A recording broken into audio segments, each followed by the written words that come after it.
तो आज के टाइम पर जो है बच्चे, पहले मैं आपको एक बेसिक चीज बताता हूँ। फाउंडेशन में आपने क्या करा था, आप जो ट्रेडिंग अकाउंट बनाते थे उससे क्या निकालते थे, gross profit. Okay, profit and loss बनाते थे उससे क्या निकालते थे, और बैलेंस शीट से एसेट और लायबिलिटी। ठीक है, और मैं अब आपको ये बोल रहा हूं, ये रियल सेंस में ऐसा चल ही नहीं रहा है। रियल सेंस में ट्रेडिंग अकाउंट बनता ही नहीं है। रियल सेंस में अब क्या बनता है बताओगे आप? इंटरमीडिएट में आप दो स्टेटमेंट बनाएंगे, statement of profit and loss और दूसरा बैलेंस शीट। आप ये कह सकते हैं कि अगर कभी भी परफॉर्मेंस की बात आती है तो उसको बोला जाता है statement of P&L, it shows the performance of the company. And जब फाइनेंशियल पोजीशन वर्ड यूज होता है तो उसको बैलेंस शीट बोला जाता है। सर क्या इन दोनों के फॉर्मेट से, और क्या वो फिक्स्ड है, क्या कहते हो, फिक्स्ड है या कोई भी अपनी मर्जी से चला रहा है? भाई साहब इनके जो फॉर्मेट है वो फिक्स्ड है, और भाई साहब शेड्यूल 3 क्या, जी हाँ बिल्कुल ठीक है ना। तो शेड्यूल 3 के अंदर आपका स्टेटमेंट ऑफ P&L बनेगा और बैलेंस शीट। एक बार इसको लिखते जाइए चाहे आप प्लीज। जी अब हो जाएगा आपका, अब अकाउंट्स का टेस्ट होगा ना जब 31 को है ना, हो गया ना, FM हो गया ना तुम्हारा।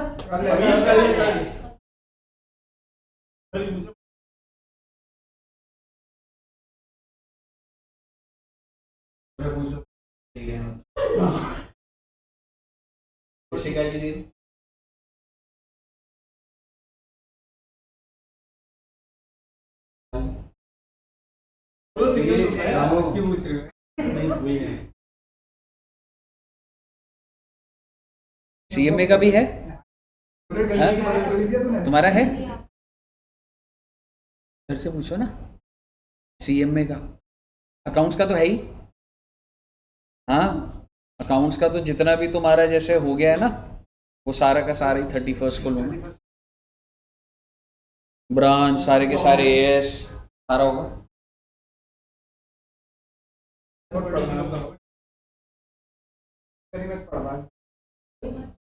लॉन्ग जर्नी,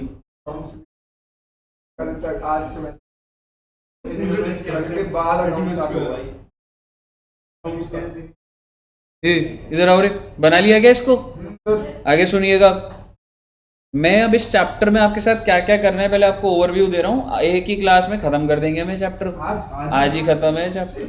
ज़्यादा लंबी कोई बात नहीं चलानी, जल्दी से जल्दी खत्म हो आपका बैच। ज़्यादा कोई तुम्हारी तो खुशी नहीं होती हमें कोई ज़्यादा, नहीं ऐसी बात नहीं है, पर एक ही चैप्टर का है तो इट्स इम्पोर्टेंट कि आपका हो जाए। हाँ जी बिल्कुल सारी बातें। अब इस चैप्टर में क्या क्या है, सबसे पहले मैं आपके साथ बात करूंगा डिविडेंड, डिविडेंड पेमेंट्स। पहले चैप्टर बड़ा था, अगर कम हो गया तो मैनेजरियल रेम्यूनरेशन होता था, कुछ होता आ जाता। ठीक है जी, डिविडेंड पेमेंट्स। देन शेड्यूल 3 का format in terms of statement of P&L और दूसरा बच्चे balance sheet. Okay, and third आपके जो क्वेश्चंस होंगे दैट इज फुल क्वेश्चन। इतना ही है बस बेटे।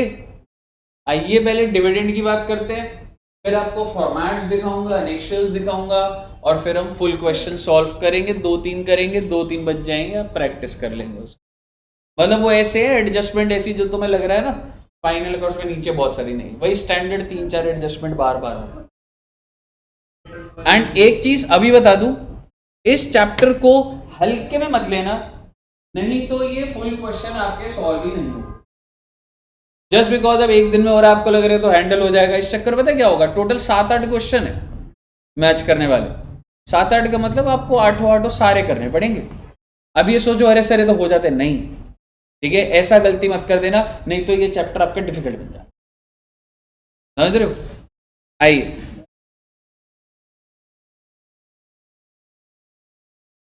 अब आप मुझे बताइए, डिविडेंड हेडिंग लिख दीजिएगा और डिविडेंड के बारे में बताइए क्या होता है डिविडेंड।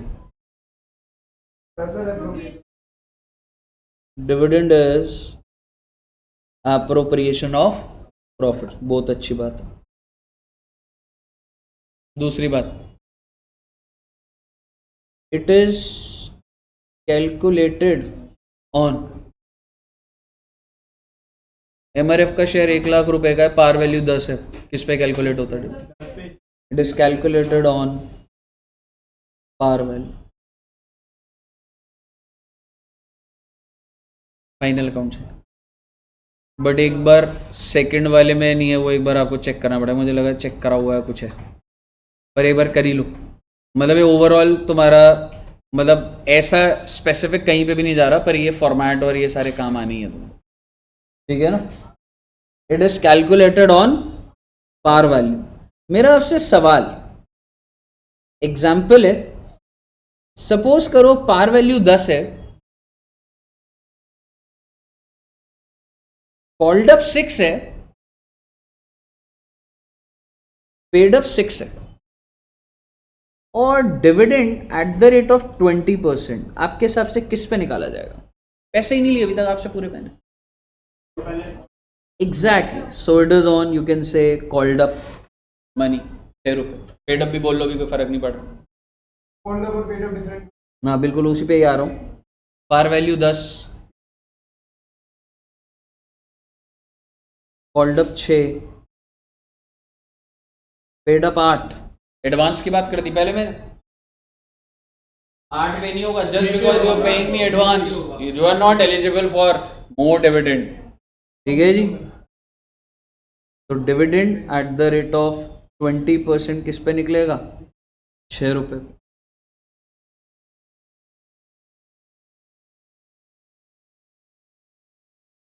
पार value 10, called up 6, paid up 4। आपने 6 मांगे हुए, लेकिन बंदे ने 4 दिए हुए, 4 पे दूंगा मैं। आप सारे शेयर होल्डर हो, सबने 6 दे दिए, 2 शेयर होल्डर बचे, 4 पे बैठा हुआ, उसको क्या दूंगा मैं 6 रुपए के हिसाब से?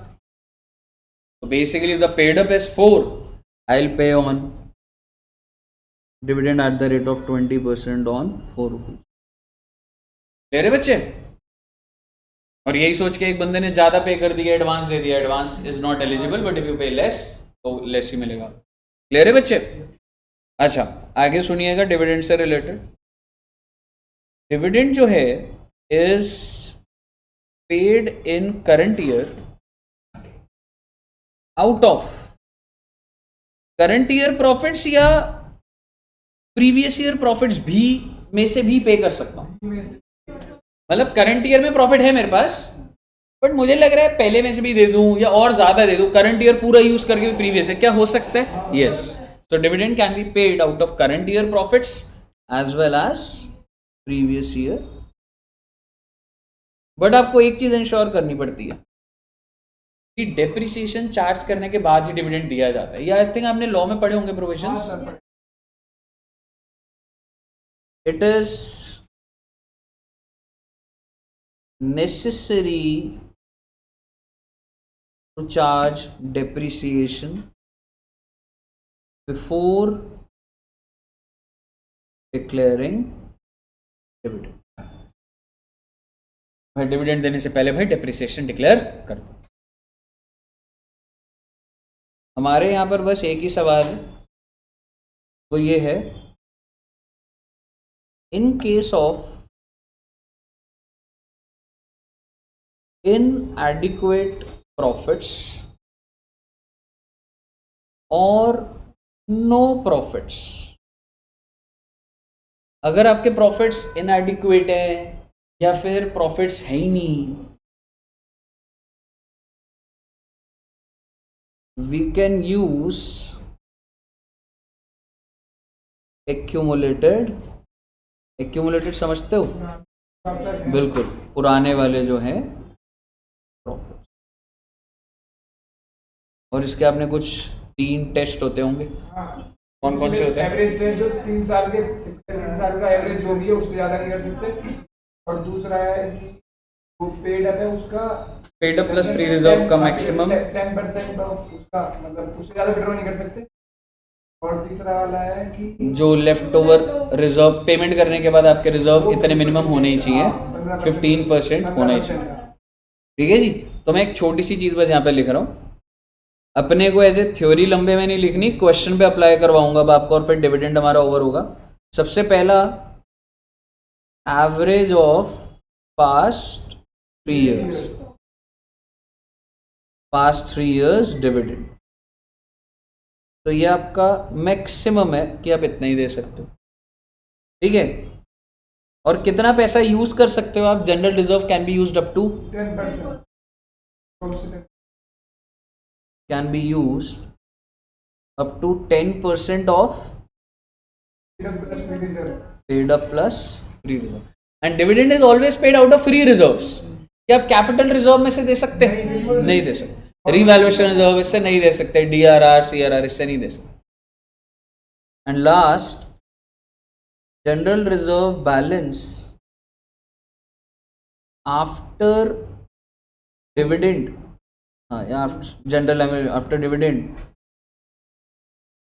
शुड बी कितना percent? 15% of paid up plus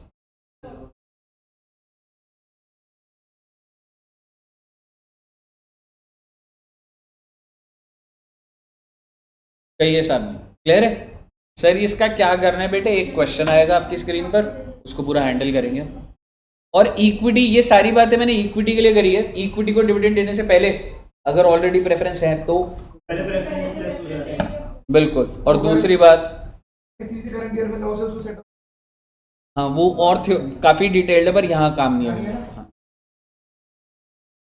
और एक चीज बोलूंगा, पेड अप के अंदर इक्विटी शेयर भी आ रहा है और यहाँ पर भी इक्विटी भी आ रहा होगा। और क्लियर है बच्चे?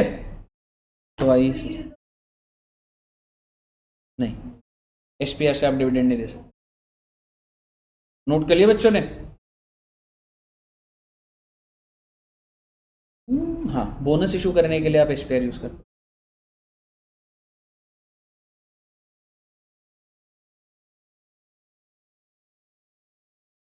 हो जी।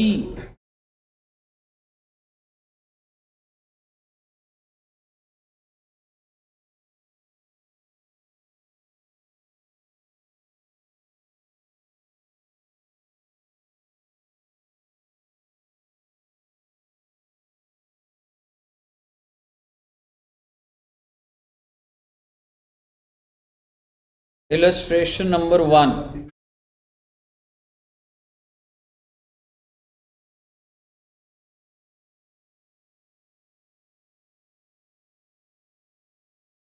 एक काम कर देना बच्चे, आखिरी वाले में ना 15% ऑफ सिर्फ पेड अप होता है, फ्री रिजर्व्स नहीं होता।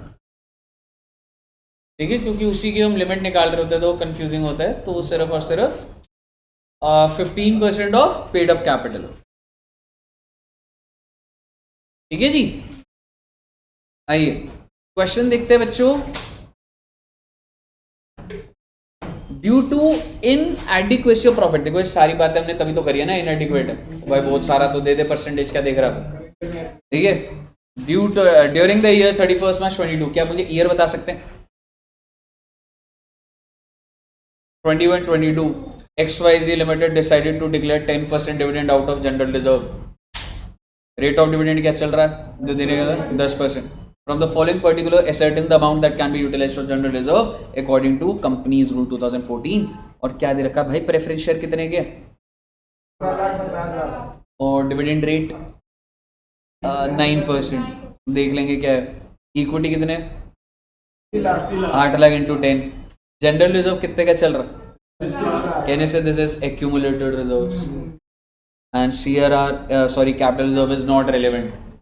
ठीक है, पूरी पिक्चर में कहीं भी नहीं आएगा। Reverse not relevant. During the year profit काफ़ी कम, क्योंकि अगर मैं सोचूं 3 लाख का डिविडेंड अगर मतलब इतना ही अगर प्रॉफिट है तो डिविडेंड ज़्यादा जाएगा ही जाएगा। मतलब 17,50,000 का 9% भी कितना होता है वैसे? 18 लाख का 10 180, ठीक है, नहीं हो फिर भी बचेगा थोड़ा भी तो ठीक है, पर इक्विटी को भी दिया जाएगा तो। अच्छा, एवरेज रेट ऑफ डिविडेंड क्या बच्चों? तो क्वेश्चन पूछ रहा है कि मैं कितने रुपए का डिविडेंड मैक्सिमम दे सकता। ठीक है जी। अब सर कैसे करें सर? मैं आपको बता देता हूँ, फिर आप नोट करिएगा। तो बाहर तो उसने एवरेज दे दिए 3 साल का निकाल के। एवरेज रेट दे रखा है, डिविडेंड इक्विटी पे कितना है? 80 लाख के 8 लाख हो गया। कंपनी प्रपोज कितना करिए? 10%, but obviously we have to see it is within the limits और नॉट कि मैं पुराने रिजर्व यूज करूंगा। ए भाई 10% 8 लाख का क्या, 80 लाख का क्या 8 लाख, और प्रॉफिट क्या है तुम्हारे पास? 3 लाख रुपए प्रॉफिट बढ़े हुए, तो तुम पुराने रिजर्व यूज कर रहे हो, तो देखने वाली बात है कितने तक यूज कर सकते हो। ठीक है, तो आप ध्यान से देखिए एक बार, 8 लाख चाहिए मेरे को उसके लिए, इक्विटी के लिए, और प्रॉफिट है कितने? उसमें से भी सारे कहाँ है तुम्हारे लिए? प्रेफरेंस के लिए भी तो है। तो 142,500 ले दे के बच जाएगा बस। So how much reserves you want to utilise? पहले ये टेबल बना दीजिए, फिर आगे का पॉइंट देखेंगे। So basically the question is, can I use my 657,500 को अपने लिमिट्स के अंदर देखूंगा, और वो चीज देखेंगे। पहले आप एक टेबल बना लीजिए।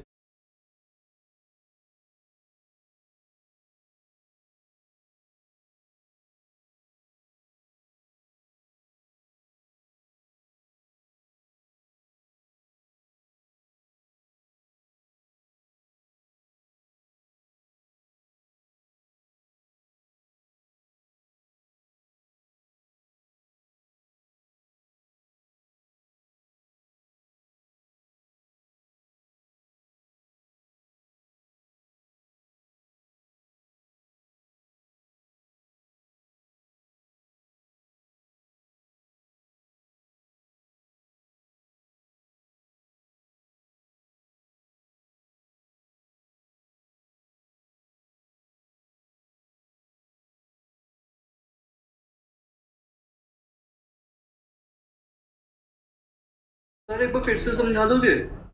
हाँ दोस्त, मुझे एक बात बता कि तू इक्विटी पे कितना डिविडेंड देना, कंपनी कितना देना चाहती है?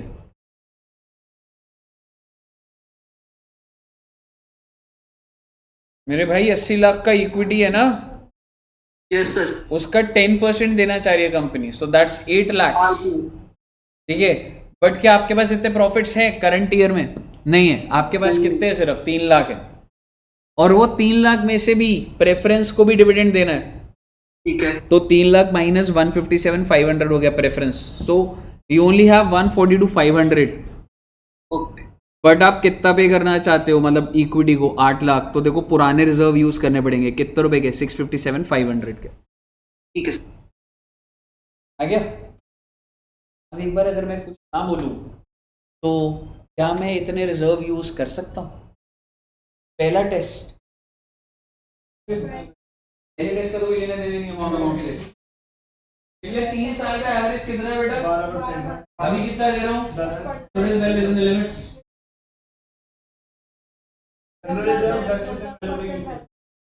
How much reserves you can use?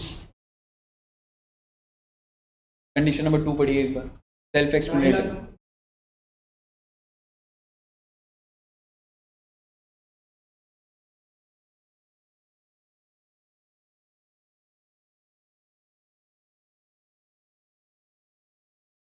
Paid up plus free reserve का 10% यूज कर सकते हैं। Paid up is 80 plus 18 plus 20 का 10%, paid 25 you can use. How much you are using? So it is well within the limits. Question दिखा दोगे? हाँ जी बच्चे, sir एक बार क्वेश्चन दिखा दोगे आप? रिजर्व कितने के थे सर? 25 लाख। एक बार स्क्रीनशॉट ले लेना बच्चा, आंसर पे जाना है मेरे को। टेस्ट नंबर 2 समझ आ गया? टेस्ट नंबर 3, 12,25,000 दिया है सर। टेस्ट नंबर 3 कहते हैं कि विड्रॉ कर लो, पर एक अमाउंट रहना ही रहना चाहिए। विड्रॉल के बाद भी वो कितना है 15% ऑफ पेड अप कैपिटल। तो what is your paid up capital? 80 plus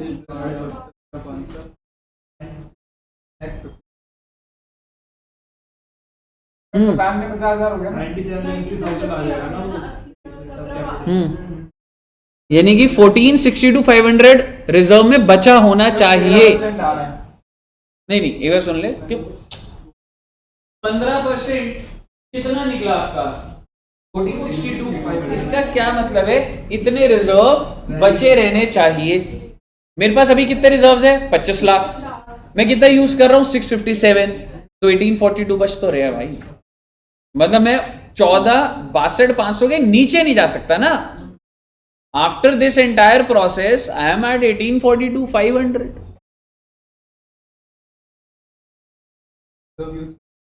I can, हाँ एग्जैक्टली, मैं यूज कर सकता हूँ। तो 10% सारे पैरामीटर्स मेरे चेक कर रहा, मैं दे सकता हूँ 10%।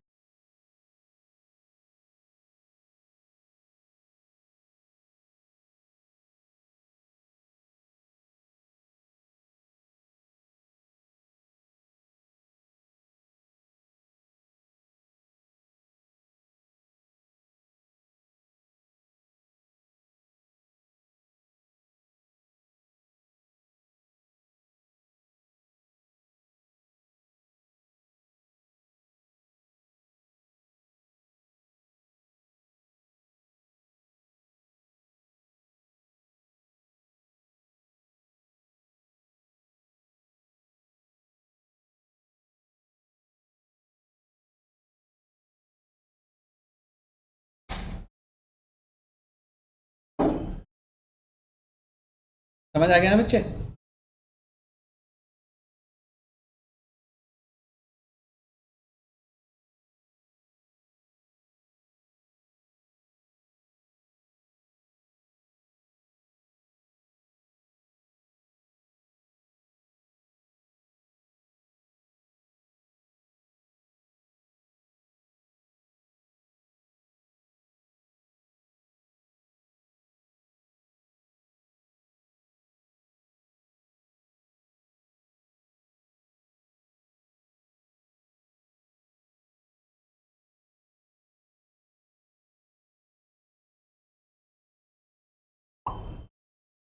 डन है? हाँ जी शिवानी जी।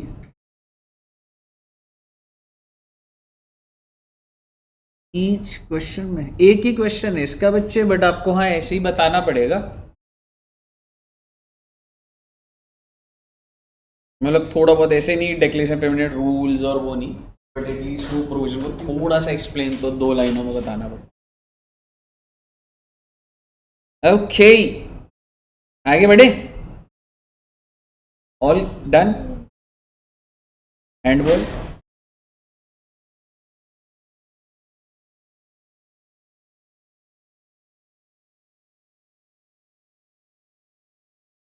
बाहर आ रहा हूँ बेटे। अब मैं पहले आपको मैं एनेक्सर्स दिखाऊं, फॉर्मेट दिखाऊं। चलिए हेडिंग डाल लीजिएगा शेड्यूल 3, सिर्फ शेड्यूल 3 लिख दीजिएगा।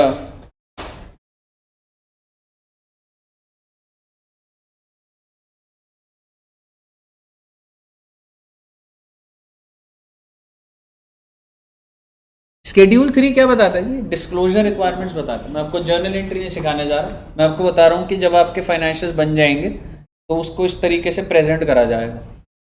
और ये बात कंपनीज एक्ट में लिखी हुई है, यानी कि हर कंपनी जो रजिस्टर्ड है उसको शेड्यूल 3 फॉलो करना। आज के टाइम पे आप किसी भी कंपनी के फाइनेंशियल्स उठाएंगे वो एक ही फॉर्मेट में मिलेंगे आपको। क्यों? Because these companies are bound to follow this schedule 3। और शेड्यूल 3 क्या बोल रहा है जी? सेकेंड पॉइंट पढ़िएगा, पढ़ने को तो आप फर्स्ट भी पढ़ सकते हो, ऐसा कुछ नहीं है। शेड्यूल 3 जो आपको बताएगा वो मैक्सिमम डिस्क्लोजर रिक्वायरमेंट्स है, मिनिमम बता रहा है। मिनिमम वो कह रहा है इतनी तो बतानी, तुम खुद से बताना चाहो तो और बता लो, ठीक है ना? So it sets out the minimum disclosure requirements. Please एक बार पॉइंट नंबर 2 पढ़ लीजिए।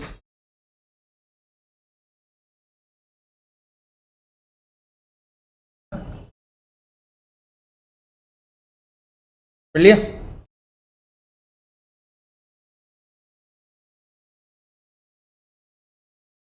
ऑल डन, ठीक है। ये बोल रहा हूँ जो मिनिमम रिक्वायरमेंट्स है। सर ऐसे तो बहुत सारी चीज़ें हैं। हाँ बेटे बहुत सारी चीज़ें हैं। अब एक बार इसका पॉइंट नंबर 2 पढ़ लो, each item on the face of the balance sheet and P&L।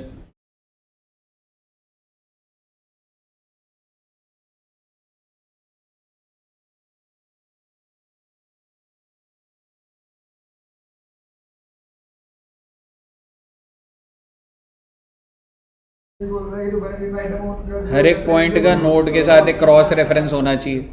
आप डेप्रिसिएशन डाल रहे हो, आप क्या वर्किंग नहीं दिखाओगे क्या? कौन कौन से एसेट, सारी चीज़ें पूरा का पूरा होगा। इसके बाद ये वाला जो अगला है ये राउंडिंग ऑफ है। राउंडिंग ऑफ का मतलब आपने क्वेश्चन देखे, rounded off to the nearest thousands, 10,000, lakhs, crore जैसे। आपको क्या लग रहा है एयरटेल की अगर बैलेंस शीट है तो वो क्या राउंड ऑफ, क्या मतलब वो ऐसे लिखता होगा? अगर 20 करोड़ लिखना है तो 20 फिर 7 zeros। हो सकता है कि उसका राउंडिंग ऑफ कैसे चल रहा हो इन करोड़, तो सिर्फ 20 लिखा हो। मैं आपको बता रहा हूँ अभी जितना मैं बहुत पहले की बात कर रहा हूँ, उनका जो टैक्स का खर्चा होता था वो 3,000 करोड़ होता था। तो उनके आप फाइनेंशियल्स देखेंगे तो वो 3,000 लिखा होता है, ऊपर लिखा होता था इन करोड्स। सो इट डिपेंड्स आपका टर्नओवर, टोटल इनकम कितनी है तो आपका राउंडिंग ऑफ अलाउड होता है। ये यही लिखा हुआ है, depending on the total income of the company the figures appearing in the financial statement shall be rounded off. You never know. मैं ये बात आपको इसलिए बता रहा हूँ, मे भी कोई कभी ट्रू फॉल्स में आ जाए, फिल इन द ब्लैंक्स में आ जाए, CMA का जैसे है, या फिर आपका MCQ बन के आ जाए। तो अगर आपका total income less than 100 crore है तो कितना राउंडिंग ऑफ चल रहा है? 100 में भी कर सकते हो, 1000 में भी कर सकते हो, मिलियंस में भी कर सकते हो, लैक्स में कर सकते हो, मिलियंस भी कर सकते हो। और अगर 100 करोड़ से ऊपर है तो लाख, मिलियंस एंड करोड़। याद करने का अपने को कोई लेना देने का नहीं है इसका, ठीक है। आपको बस एक टेबल पर ध्यान रखना है, बाय चांस अगर ये है तो याद रखना, या तो 100 करोड़ के अंदर है या 100 करोड़ के ऊपर है। 100 करोड़ के अंदर है तो 100, 1000, लैक्स, मिलियंस, और अगर 100 करोड़ के ऊपर है तो 100 वाला हट गया बस में, समझ रहे हो? 1000 हो गया बिल्कुल। और लाख, मिलियंस और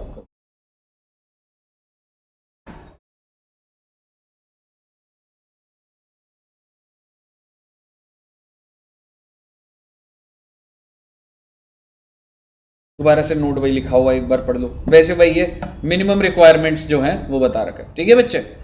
आइए हेडिंग डाल लीजिए, पार्ट 1 बैलेंस शीट। बनाओगे क्या फॉर्मेट को? यस सर, बनाएंगे सर। बनाओगे, ठीक है। Part 1 balance sheet. यार क्या बनाएंगे? सर बनाएंगे।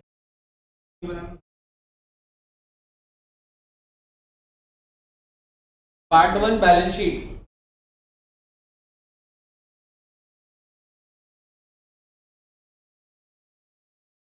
नहीं ठीक है। गोपाल जी भी तो पीछे गए हैं।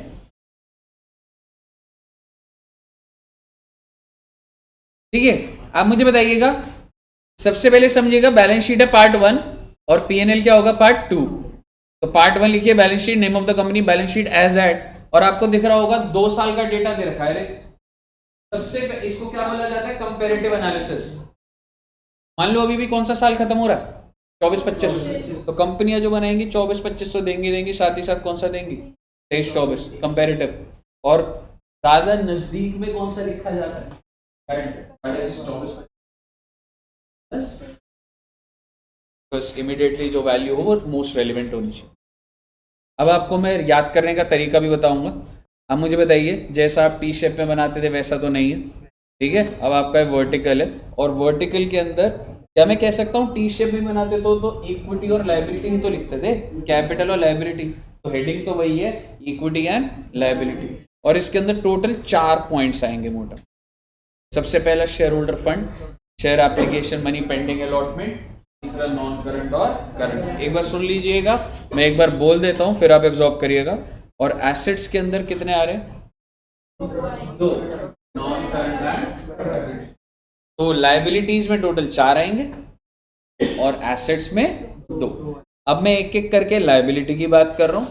सबसे पहले आ जाएगा share capital, sorry equity and liability में सबसे पहले क्या हो गया? Share holders fund. तो शेयर होल्डर फंड क्या हो गया भाई? तुम्हारा कैपिटल कितना, तुम्हारे प्रॉफिट कितने, ठीक है, यही बातें आएंगी। शेयर कैपिटल में इक्विटी भी आ जाएगा, प्रेफरेंस भी आ जाएगा। उसके बाद नीचे क्या, रिजर्व्स एंड सरप्लस। सुनते जाइएगा, general reserve, PNL, CRR, revaluation, जो मर्जी नाम का रिजर्व हो। इसके ऊपर सवाल ये आ जाता है, सर जी अगर पीएनएल का डेबिट बैलेंस है तो क्या हम यहाँ दिखाएं या एसेट साइड पे दिखाएं? आप जो भी आ रहा है प्लस है प्लस दिखाइए, नेगेटिव है नेगेटिव। सर नेगेटिव इतना ज्यादा है कि ओवरऑल ही नेगेटिव हो रहा है रिजर्व, कोई बात नहीं, जो जहाँ का है वो वहीं रहेगा। ठीक है, ये केस स्टडी आ जाती है कई बार। अगला क्या है जी, money receives again share warrant. Share warrant होते हैं ना, इमीडिएट ट्रेड हो जाते हैं। कितने एग्जिस्ट करते हैं पता नहीं, लेकिन हाँ फॉर्मेट में तो है। शेयर होल्डर फंड क्लियर है। एप्लीकेशन मनी पेंडिंग अलॉटमेंट क्या होता है बताओगे? क्या ये एडवांस मनी है, वो जो इतने सारे लोगों ने अप्लाई कर दिया, या ये वो है कि तुमको मैंने शेयर तो दे दिए हैं, तुम्हारे 2 रुपए ज्यादा हुए अलॉटमेंट से एडजस्ट कर दूंगा?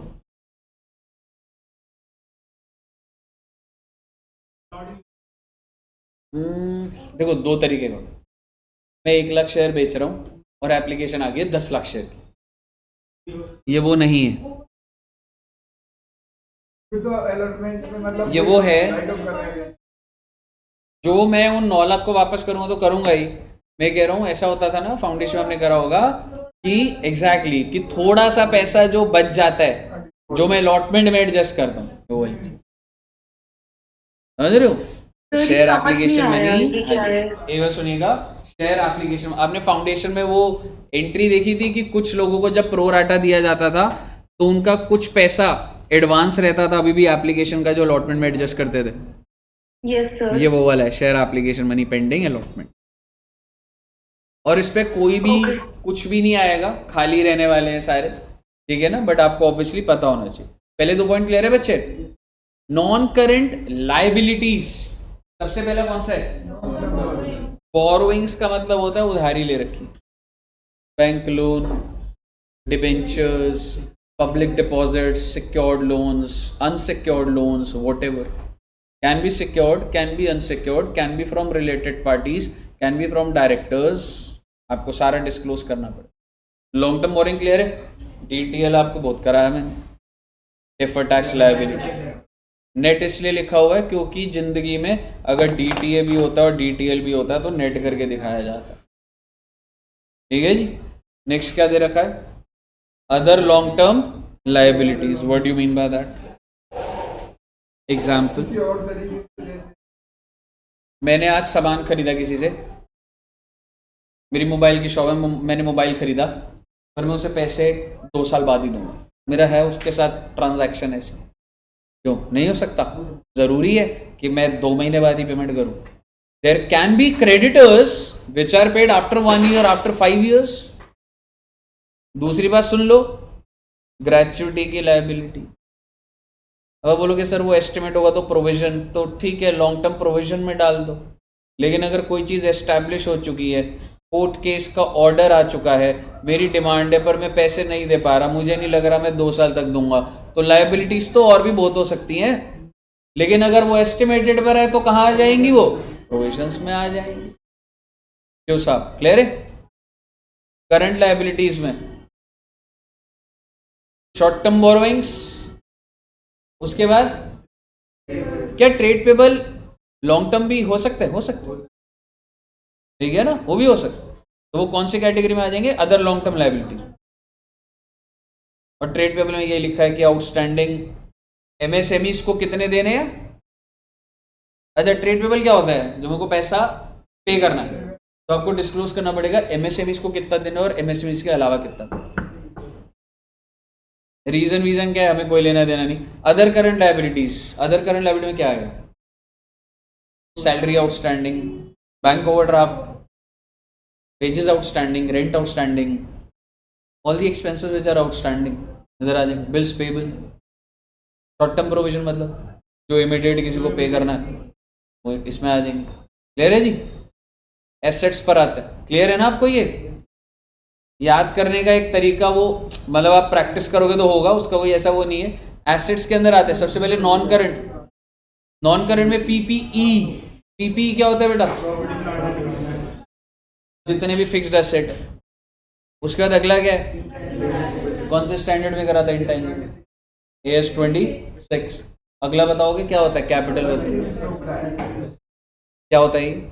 चालू है, कंप्लीट नहीं हुआ है, प्रोसेस अगर बिल्डिंग बन रही है अभी तो वो इधर आ जाता है। और अगला क्या है? अगर इंटेंजिबल्स बन रहे हैं तो इधर आए। अगला क्या है जी? Non current investment, stock, properties. आपने इन्वेस्टमेंट चैप्टर भी करा, नहीं भी करा तो आपकी कितनी सारी इन्वेस्टमेंट्स होती है वो यहाँ पर आ जाएंगी। आपने एफडी करा रखी है, म्यूचुअल फंड्स है, वॉट एवर, डीटीए। अगला क्या है? Long term loans and advance. अगर मैंने किसी को लोन दे रखा है तो long term loans and advance में आ जाए। हो सकता है वो सिक्योर्ड हो सकता है अनसिक्योर्ड हो सकता है वो रिलेटेड पार्टी को हो या नहीं हो, रेट ऑफ इंटरेस्ट क्या है, पैसे टाइम पे मिल रहे नहीं मिल रहे, सारी बातें डिस्क्लोज करनी पड़ेंगी भाई साहब। बोरिंग में भी करनी पड़ेगी, एडवांस में भी करना पड़ेगा। अगला point, other non current assets. इसके अलावा कोई भी एसेट अगर आपको लग रहा है कोई क्लेम है आपका, आपको मिलना है कुछ है, आपने सिक्योरिटीज़ कुछ एडवांसेस पे कर रखे हैं, चलो वो तो ऊपर एडवांस में आ जाएगा। कोई भी और एडवांस जो हमें लग रहा होगा एसेट होगा वो अदर नॉन करंट है, ठीक है जी। और करंट एसेट में क्या है? Current investment, stock, cash, trade रिसेबल्स, loans and advance and other current. ये सब कोई दिक्कत? अगर मैं इन दोनों का एनालिसिस निकालूं तो ऊपर वाले में 5 पॉइंट है और इसमें 6 है। क्या फ़र्क आ रहा है मतलब इनमें? काफ़ी फ़र्क आ रहा है। नॉन करंट इन्वेस्टमेंट है तो करंट इन्वेस्टमेंट है, नहीं ऐसा तो कोई कंपैरिजन नहीं है। लॉन्ग टर्म को अलग से बना रखा है। हाँ हाँ, डीटीए हमेशा लॉन्ग टर्म होता है तो इसलिए वो लॉन्ग टर्म ही दिखा रहा हूँ। ऐसा कुछ कंक्लूजन नहीं है, बस आपको पॉइंट याद ही करना है, समझ रहे हो? जैसे हमारे पेपर में आया तो हमें बैलेंस शीट बनी होगी हम्म, बना दिया तो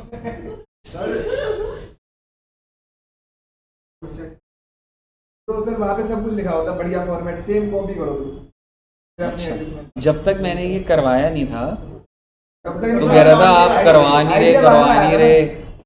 आइडिया अब जब मैं करवा दी तो कह रहा है ये तो दे ही रखा होगा, आइडिया बाद में आज में देखा हर क्वेश्चन में देख के मैं कहीं तो सीख फिर बना। डन कर देगा चैप्टर को। नहीं सर एडजस्टमेंट तो कराओ सर, मैं ये कह रहा हूँ आप पे जो ये 3 कॉलम है ये वाले जिनमें ये एक नोट नंबर है, अमाउंट और वो। सर इधर नोट नंबर अमाउंट वो तो ठीक है, ये पहले 3 कॉलम ही फालतू ही इन्हें बनाए होते हैं। ऐसे ही कुछ इतना नहीं बनाना, तो इतना कॉपी मत कर देना, उन्हें लगे तो चीटिंग करी है इसमें। मैं लाइन नहीं खींच रहा था, ये भी मैं कंफ्यूज हो गया ये किसके आगे किसके हो गया ना? बता दे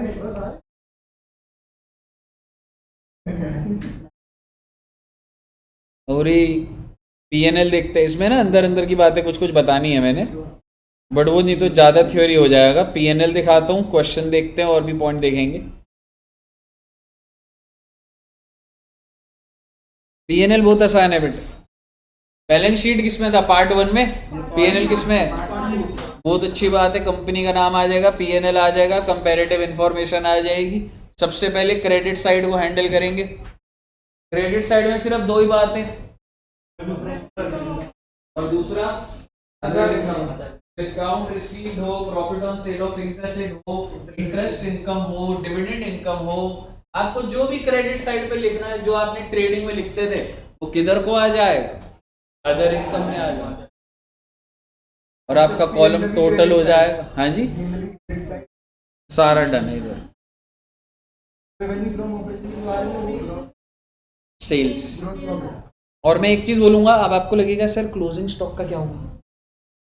क्लोजिंग स्टॉक तो हम क्रेडिट साइड में लिखते थे, ठीक है, तो बनाऊंगा अभी, बताऊंगा एक बार। पर ये पीएनएल तो हल्का सा बना लो, इतना जितना मैं बोलूंगा ना उतना तो बना ही लेना, क्योंकि मेरे को कुछ लिखवाना होगा तो आप लिख लेंगे।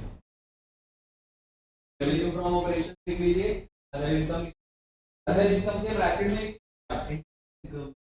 अकाउंट रिसीव, इनकम, एक्सपेंस लिखने ऐसे ही होंगे, हाँ सारे लिखने।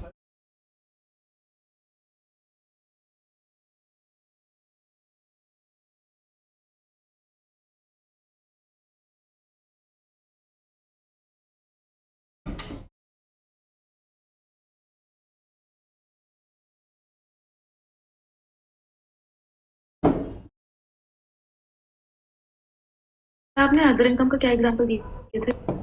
डिस्काउंट इनकम और interest income, profit on loss of fixed asset, profit on sale of fixed asset, profit on sale of investments.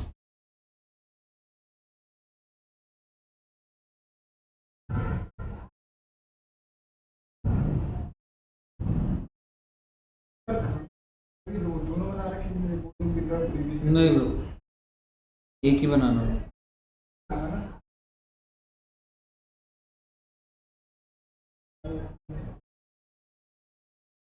अरे वर्किंग प्रोग्रेस का टॉपिक अलग अलग इनकम लिख लिया है, अब जरा खर्चों पर आओ जरा। सबसे पहले आपने क्या लिखा होगा? Cost of material consumed. इसके ब्रैकेट में लिखवा देता हूं आपको मैं, मटेरियल की बात कर रहा है वो, इसका मतलब opening plus purchase minus closing stock है, मटेरियल की बात कर रहा है। फैक्ट्री वालों के लिए काम है ये, बस याद है मैन्युफैक्चरिंग अकाउंट बनाते थे, हाँ मैं opening plus purchase minus closing, तो नेट नेट कर दिया उसने और उसको क्या दिखा दिया? खर्चा दिखा दिया। ओके, नेक्स्ट पॉइंट क्या है बेटा? Purchase of stock in purchase of stock in stock finish good ही होता है। परचेज तो दिखाते थे ट्रेडिंग में, खर्चा ही तो दिखाते थे, दिखा दिया उसको, क्या दिक्कत वाली बात? अगला पॉइंट देखने वाली चीज होगी चेंज इन इन्वेंट्री। जैसे तुम ट्रेडिंग में बनाते थे ना, बोलूंगा मैं इसको, पहले मटेरियल कंज्यूम और परचेज समझ आ गया? आइए अब देखते हैं एक बार। सर हम तो ट्रेडिंग, है जी, सर परचेज वाला दो। क्या कह रहे हो बच्चे? सर परचेज वाला पॉइंट समझा दो। स्टॉक परचेज ऑफ गुड्स है वो, normal purchase of finished goods. अच्छा, फिनिश्ड गुड।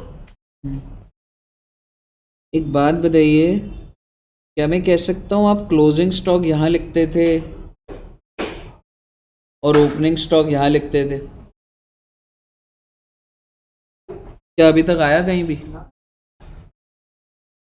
सपोज करो अगर क्लोजिंग स्टॉक 500 है और अगर ओपनिंग स्टॉक 800 है, ये माइनस नहीं है, जस्ट ऐसे ही बोल रहा हूँ, तो ले दे के तुमने खर्चा बुक करा है या इनकम बुक करी है?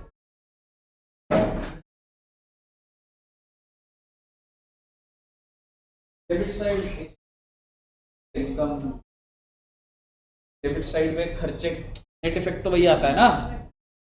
वो लॉजिक वो सिखा दिया फाउंडेशन में, जो होता था कि वो परचेज जो बच गया वो यहाँ लिख दिया, वो सारी बातें थोड़ा ना करूँगा। इनकम बुक करिए, ओके। डेबिट इज मोर,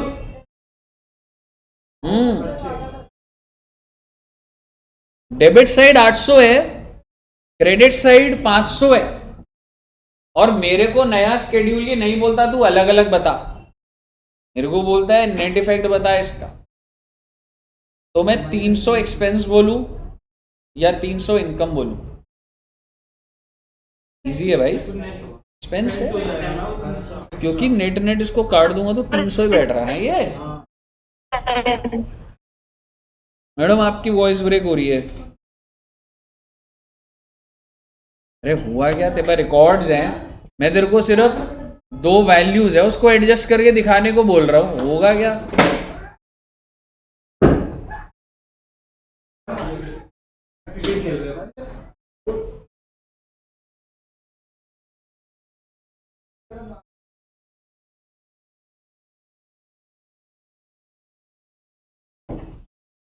हाँ जी,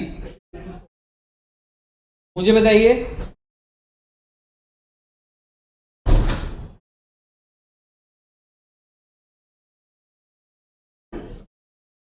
यार ये नीचे भी प्रोजेक्टर में हो रहा है क्या ऐसा? नहीं हो रहा, पर ऐसा कैसे हो सकता है? नहीं नॉर्मल, पर वो इधर से ही उधर से ही ऊपर से हो रही ऊपर से हो है, रहा है। साइड को तुम्हारा बार बार ना और गड़बड़ी ना हो जाए। अरे इधर देखो ना, तुम्हें मटेरियल कंज्यूम समझ आया? परचेज डालते हो तुम डेबिट में, अभी क्या लिखोगे? Change in inventory. This is opening minus closing. Please इसको लिखिए एक बार आप। Change in inventory, finish goods का opening minus closing, work in progress का, स्टॉक इन ट्रेड का। स्टॉक इन है एक ही बात है बेटे, ज्यादा टेंशन मत लो। स्टॉक इन ट्रेड हो जाए लास्ट में जो सामान पड़ा हुआ है।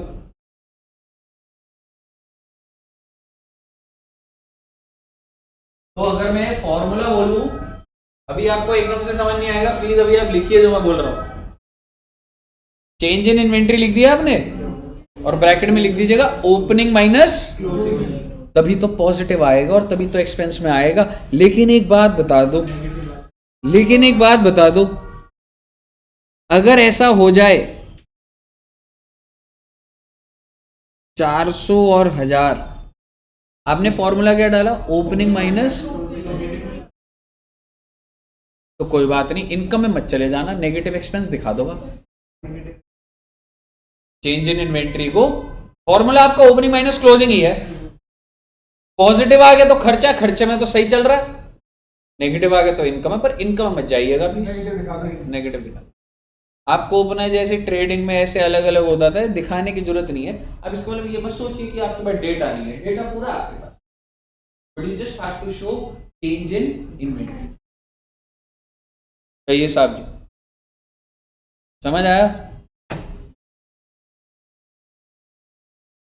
अगला पॉइंट, मतलब ये जो लिख रहे हो जो ठीक है। नेक्स्ट कौन सा है पॉइंट बोलिए।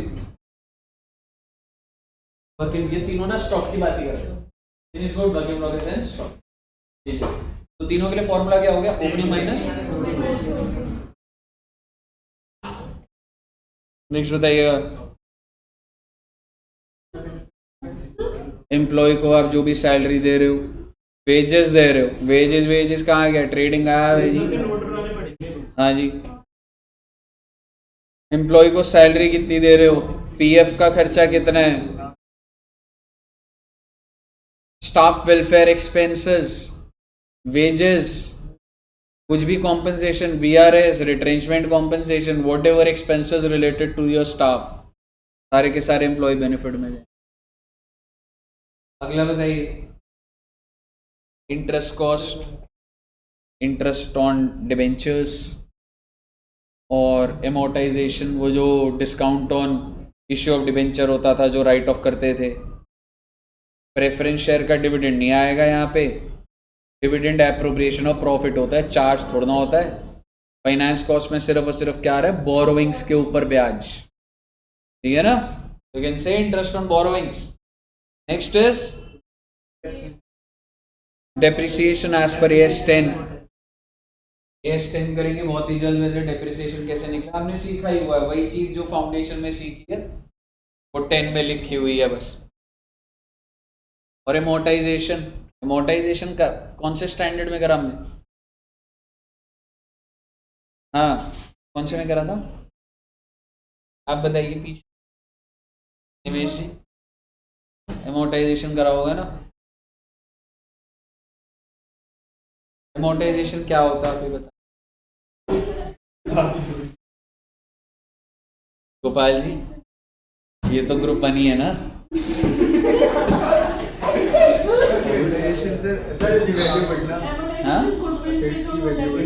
एसेट की वैल्यू इंक्रीज बढ़ना, एसेट की वैल्यू बढ़ना, एमोर्टाइजेशन तो गिरना।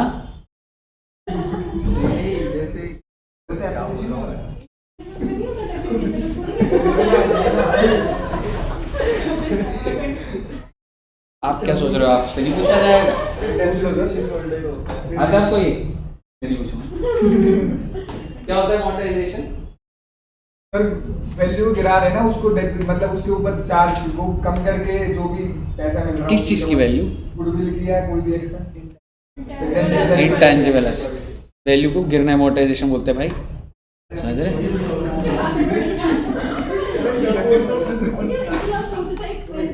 उसने सही स्ट्रेटेजी ली, हाथ जोड़ दी। कह रहे इससे पहले मैं कुछ बहुत ज्यादा गलत बोल,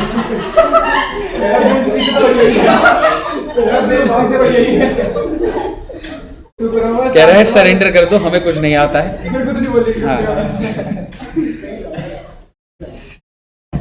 ठीक है। और इसके अलावा जो भी खर्चा होगा अब आप बताइए कौन कौन से खर्चे?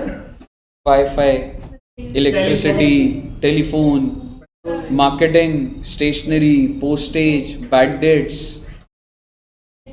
डिस्काउंट गिवन, मिसलेनियस एक्सपेंस, आप जो मर्जी खर्चा सो, ट्रांसपोर्टेशन, कन्वेंस, सारे के सारे खर्चे अदर में चले। क्या हुआ? All clear? सर ये आ गया आपका टोटल एक्सपेंस। अब आपको ज्यादा अच्छा रिलेट होगा। अब आपका प्रॉफिट क्या आएगा? एक्सेप्शनल एंड एक्सेप्शनल आइटम्स क्या होता है?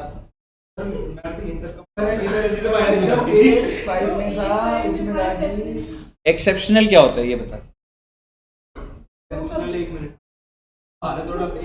हाँ कर लो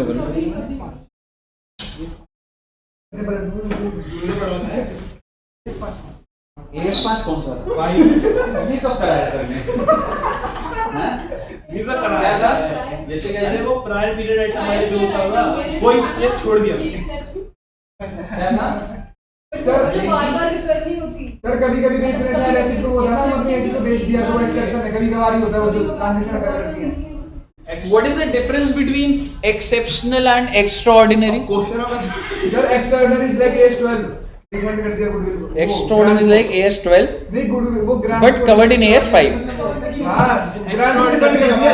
एक्सटर्नल ग्रांट नहीं और इजी कर देता हूँ आपके लिए। अर्थक्वेक आ गया,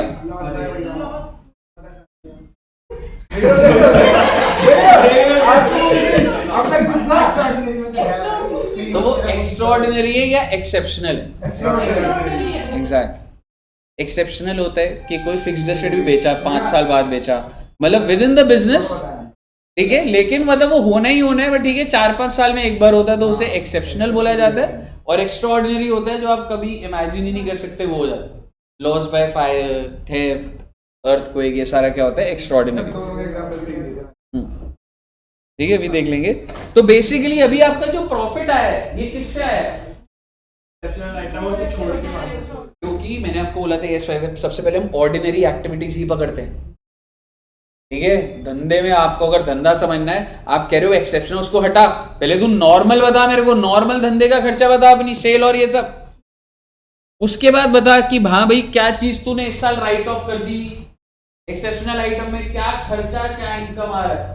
तो पहले कौन सी चीज एडजस्ट हो रही है? इट देखो एक्सेप्शनल आइटम से आपको इनकम भी हो सकती है और वो खर्चा भी हो सकता है। तो एक्सेप्शनल आइटम्स को प्लस माइनस करा और फिर क्या आ गया आपका? Profit before extraordinary. फिर आपने एक्स्ट्राऑर्डिनरी करा प्लस माइनस, फिर क्या आ गया? फिर आपने टैक्स लगाया, करंट टैक्स और डेफर्ड टैक्स, उतना इसको जाना नहीं, वजह से फॉर्मेट है। और ये क्या आया? Profit and loss from continuing operation. फिर आपको याद है हमने डिसकंटिन्यूइंग ऑपरेशन करा था, याद है? कौन सा स्टैंडर्ड? डिसकंटिन्यूइंग का 20 AS4 तो दूसरा 24 होगा। AS20। अभी स्टैंडर्ड याद नहीं हो रही, 2 महीने बाद पेपर है। सभी दो अकाउंट्स का पेपर आने को दोनों देखो दोनों में। हां सर पेपर के बाद पढ़ लेंगे। कितने बच्चे अकाउंट्स का टेस्ट देंगे? सारा दे रहे हो तो जीरो भी है, ऑडिट छोड़ के। महक जी आपका भी सितंबर में ही है, ज़्यादा दूर नहीं है, आपने भी देना ही है टेस्ट। जो जो चैप्टर आपके हो गए ना क्लोज करने हैं आपने साथ साथ।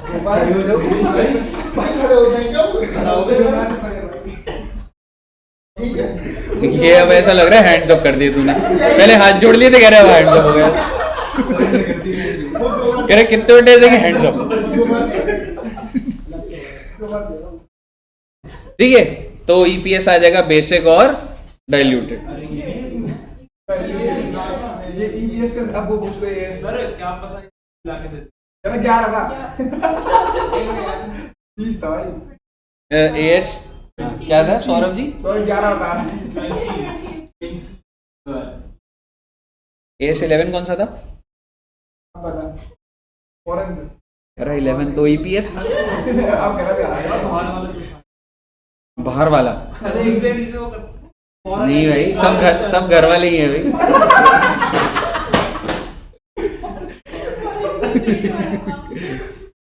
हम क्या चाहते हैं घर वाले बाहर वाले हो गए क्या?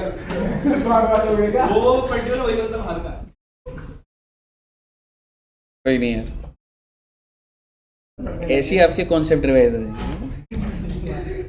AS11 फॉरेन एक्सचेंज वाला। फॉरेन एक्सचेंज बाहर का, वही क्या? सर क्या चाहते हो अरे। क्लासरूम में? फॉरेन एक्सचेंज, यहीं से सुनाएंगे फिर। अरे एक्सचेंज। अरे सर ऑनलाइन क्लास में हाँ, क्या वो क्या शो ऑफ कर रहा है? तू नॉलेज शो ऑफ कर रहा है? ठीक है। सर गौरव का नंबर भी लगा सर लेगा। आप पूछो सर एक क्वेश्चन। हाँ, गौरव का नंबर भी लगा लेगा। गौरव अभी आना स्टार्ट हुआ है। इसको मैं देख रहा हूँ, मैं तो कहा जब भी देखते तभी बोलते आना स्टार्ट हुआ है। अभी तो जो स्टार्ट करा।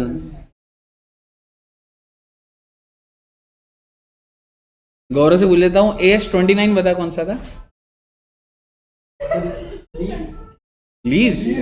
वो डेफिनेट है। लास्ट क्लास आया था ना तू? कौन सा स्टैंडर्ड हुआ था? 19 नहीं आए 19। सर मैं ना कि मुझे पता क्या हुआ था। नहीं, अरे वो कंफ्यूज हो गया। 90 Confuse हो गया। पता तो है। वो मैं समझ गया था। डेफिनेट टैक्स है। मतलब मेरे से पूछ रहा है? कह रहा है हम भी पूछते हैं सर से। सही गलत बता दिया वो भी। देख लो सर कॉन्फिडेंस देख लो सर। चलिए, कॉन्फिडेंस की बात नहीं, इसको ना भरोसा नहीं रहा किसी पे।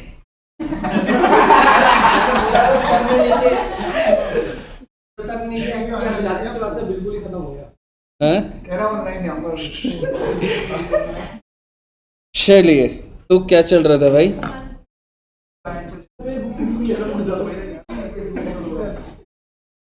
देखो बच्चे, कल ये चैप्टर लिया है। हाँ मैंने बुक 3 दिया हुआ है ना, ऐसे ही पढ़ दो ये maintenance of books of accounts. Practical question करा दूं क्या? हल्का फुल्का रीडिंग है वैसे, पर प्रैक्टिकल पहले करा देता हूँ, तो चाहे अगली क्लास से आधे घंटा लगानी भी हो, पर प्रैक्टिकल आपको करा दूँ, घर पे प्रैक्टिस करना स्टार्ट कर दो। ये कह रहे हर कंपनी को बुक्स ऑफ अकाउंट्स बनानी है अक्रूवल बेसिस पे, डबल एंट्री, थोड़ा गिव ट्रू एंड फेयर। समझ रहे हो? पढ़ा हुआ ही है। ओके, मतलब अकाउंट्स में जो बोलते हैं इंपॉर्टेंट नहीं है, वो लॉ में ही है सारा, अनइम्पॉर्टेंट चीज़ें इन लॉ। अब क्या था easy। अभी बता तो रहे थे वो क्या नाम है, वो पढ़ा लिखा चोर है केजरीवाल। कौन? केजरीवाल पढ़ा लिखा चोर दिया। नहीं यार, ऐसा कह नहीं। रहे हैं कि एक बार में जो अनपढ़ होगा उसको तो पता ही नहीं क्या स्टोरी करनी है, क्यों पढ़ा लिखा चोर उसको पता है क्या स्टोरी करनी है, इसलिए करता हूँ। यार दुष्यंत सर की बात की वैल्यू है कुछ? Yes, yes। कह रहे मैंने गलती से वोट दी थी 2014 में, उसके बाद कभी नहीं। वोट दिया था उन्होंने? कह रहे 2014 में जब पहली बार आया बोला मैं ऐसे काम करूंगा, तो मैं बोला सच में करेगा, तो मैंने दिया। अपने घर में तो अपने मम्मी पापा कहते हैं बीजेपी बीजेपी कहते हैं, बताऊंगा उनके घर जाके। बोले एक बार करी थी 2014 चुगली में। कब से? हाँ, अरे वो ना वोटर आई वहां पे ना आए थे, तो उनकी मम्मी भी थी, तुम्हें ध्यान है? तो कह रहे ये सौरभ सर ना आम आदमी पार्टी को देंगे, देशद्रोही हैं ये। और खुद अंदर जाके उन्होंने आम आदमी पार्टी को वोट करा। फिर आपने क्या कहा? मैंने कहूँ तो हूँ। सर 2014 की बात कर रहे थे, उन्होंने एक बार गलती हुई थी, वो भी 2014 में, तो उसका ही गम है अभी तक। एक बार पढ़ना। पर इस बार क्या लग रहा है? आम आदमी पार्टी अरे बाद में नहीं आएगी सर। मुझे यार देख 10 ईयर के बाद ना दोबारा आना टास्क होता है भाई, मतलब 2 टर्म्स के बाद ना लोग नेचुरली ट्रस्ट ब्रेक कर देते हैं, क्योंकि आप पूरी कर ही नहीं सकते उम्मीदें किसी की भी। तो उसका मतलब उतनी ज्यादा नहीं आएंगी, पर क्लोज होगा मेरे हिसाब से 30-35, दोनों को 30-35 कुछ क्लोज सा रहेगा। कौन जीतेगा आपके साथ? मेरे हिसाब से बहुत क्लोजली आम आदमी पार्टी जीत जाएगी मेरे हिसाब से। तो देयर द आजकल बीजेपी में और आम आदमी पार्टी में बहुत बेस्ट है, केजरीवाल सीधा योगी जी को टारगेट कर रहा है। अब तो यार गलती होगी तो योगी जी की तो होगी तो बोलेंगे ना। योगी जी ने क्या बोला सर? उन्होंने बोला कि मैं जा सकता हूँ, अभी जाके प्रयागराज जाके डुबकी लगा सकता हूँ मैं। उनसे पूछो केजरीवाल जी से क्या वो यमुना में जाके डुबकी लगा सकते हैं? हो जाएगी साहब, वो भी कोई बात नहीं। हो जाएगी साहब। सर केजरीवाल जीत गया, रखा पार्टी। हाँ, और बीजेपी पे तो दुष्यंत सर से ले लियो। दोनों तरफ से लेंगे। ठीक है जी, आइए एग्जाम्पल नंबर 1 पढ़ना, और ये ना केस टू केस बेसिस है, एक बार पढ़िएगा, एक बार देखो क्या बोल रहा है। प्रोविजन है, आपको ये लगे सर ये कैसे पता लगेगा, ऐसा कुछ नहीं है, केस स्टडी होगी, पढ़ के एक्सपीरियंस हो रहा बस।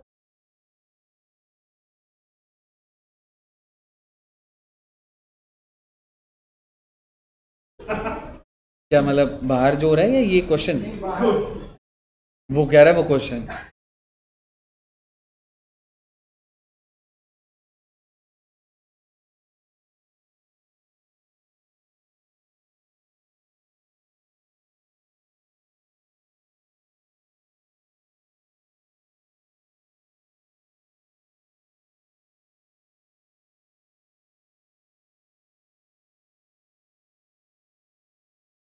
असल वो बोल रहे हैं इंटर आले अमंग्स विद अस, वही है कि उसको क्या मुझे सोर्स बताना होता है? नहीं मैं फ्री में दे रहा हूँ, no need to tell you the source.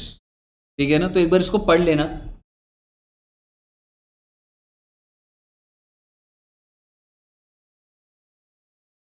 और मतलब इसमें एक पॉइंट नया आ रहा है, मतलब वो देखना आपको कि 5 साल तक आपको डिस्क्लोज कर रहे हैं that the company has issued bonus share. ठीक है ना, वो चीज़ तो है। सोर्स ही बता।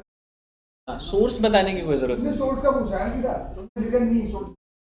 लेकिन ऑब्वियसली आपको थोड़ा सा फ्रेमिंग ऐसे करना पड़ेगा। 2 नंबर के उसमें वो जो आ रहा है,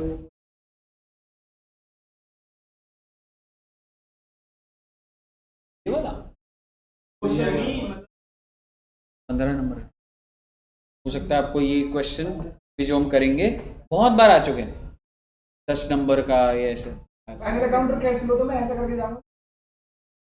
हाँ, क्या क्वेश्चन छोड़ दें, और बाकी चैप्टर मतलब ये आसान है, और फिर आते आते सोच के नहीं करते नहीं ना। हाँ, और ये जरूरी है कि आते आते ये वाला हो गया। एग्जाम्पल में 2 पढ़िएगा। तो सब बता रहा था कि उसके अकाउंट्स में बहुत बड़ी बात है भाई, अगर बहुत बड़ी बात है। आपसे बात कर ली ना, आपके हुए थे सब, तो पूछ रहा था ना मैं। मेरी बात तो ये है, बट मुझे ये नहीं पता था कि मतलब उसका अच्छा पेपर गया है, बट 30 के 30 कर रहा हूँ तो बहुत सही है। तो थोड़ा इस बार ना थोड़ा टैक्स में हो सकता है, ग्रुप 1 में लॉ भी थोड़ा टेक्निकल है, बट टैक्स में मुझे लग रहा है बच्चों को ना पता नहीं लगा। सार्थक से पूछा आपने? सार्थक में पेपरों में ना बच्चा एकदम एग्जैक्ट नहीं बता, समझ रहे? ये जो गलती हो रही है ना, बच्चा भी घबरा रहा होता है बता, but it's very difficult to execute tax में ना, थोड़ा तो जब तक रिजल्ट नहीं आता है कुछ नहीं कह सकता। बहुत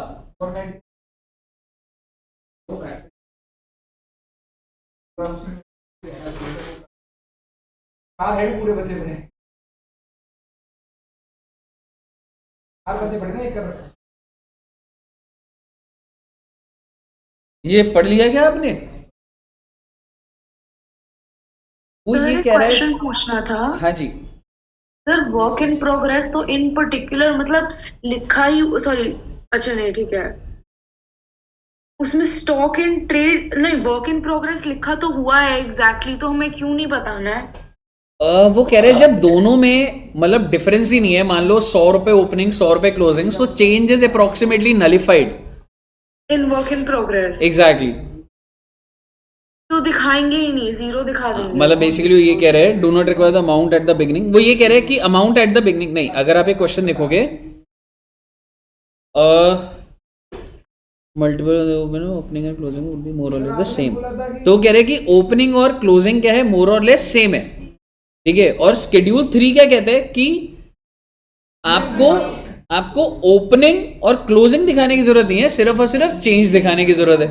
So only the change need to be disclosed. Non-disclosure of such change in the statement of P&L may not amount to violation if the difference between opening and closing are not material. अगर दोनों के बीच में लाख रुपए का ही फर्क है, ठीक है, तो अगर आप वो नहीं भी दिखा रहे वो कंपोनेंट से बहुत ज्यादा फर्क नहीं, चेंज भी नहीं दिखा रहे एग्जैक्टली, तो भी चलता है। सर एक चीज पूछनी थी कि जो वो है चेंज इन इन्वेंट्रीज, उसके नीचे वर्क इन प्रोग्रेस और स्टॉक इन ट्रेड लिखा हुआ है, तो जो वर्क इन प्रोग्रेस लिखा हुआ है वो ये नहीं है। यही है, अच्छा तो वो बेसिकली ये कह रहा है अगर आपका ओपनिंग और क्लोजिंग सेम होता है ना, does it have any effect on your PNL? It has no effect, नहीं क्योंकि ठीक एक है चीज डेबिट पे एक चीज क्रेडिट। तो कह रहे मैंने दिखाया ही नहीं, तो क्या ये ओके है? It is okay if the amount is not material. आपने चेंज को भी नहीं दिखाया तो भी ओके। ठीक है। अगला एग्जाम्पल देखिएगा बच्चों।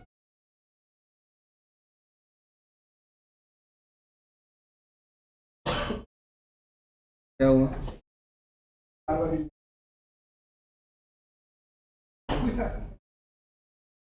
करो करो, रीड करो।